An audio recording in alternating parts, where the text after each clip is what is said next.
Grace and peace. This is Coach Martin Wilson, and I want to invite you to join me now for the Martin Wilson Podcast. In this podcast, I'm not just going to teach you leadership, but I'm going to teach you and give you tips that will help you to lead your best life. So join me now in a podcast already in progress.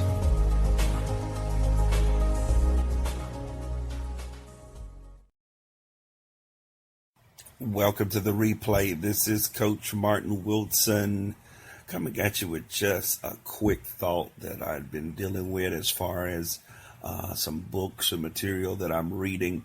And so I wanted to just deal with a little thought that came to my mind, that leaders become great when they stop trying to control people and situations and they start controlling their own thoughts.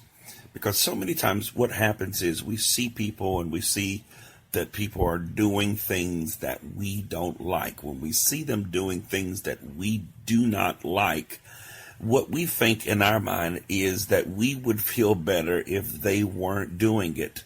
That we would feel better if the person would just stop doing what they're doing. Or we have this thought that if I can make the person stop doing what they're doing, that I'll feel better.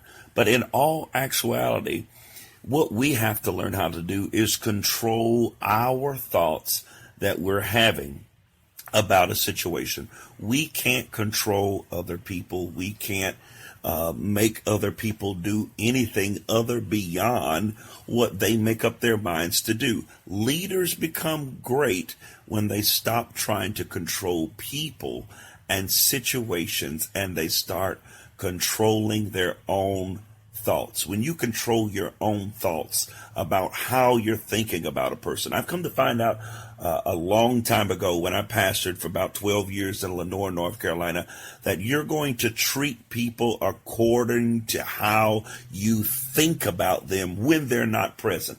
If there's certain thoughts that you have about a person when they're not present, when you're in their presence, those thoughts become the underlying rule and the logic by which you deal with that person by.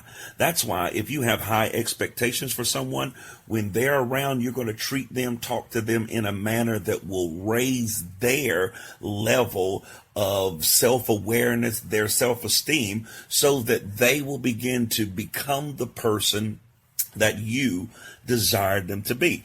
If you think about a person throughout the day and you have low expectation for them and you're thinking negative thoughts towards them, the underlying logic that will govern how you treat that person when you're in their presence will be those thoughts that you've had about them. So when we get to the place that we're leading other people, leaders become great when we stop trying to control, manipulate situations and people, and we start controlling our own thoughts.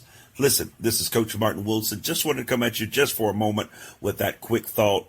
Please share it. Please leave your comments if you would. Join me every Thursday night at 8:00 p.m. right here on Facebook Live for Refocus Life Leadership. We're not teaching you just how to be a better leader, but we're helping you to lead life better. Until next time, God bless.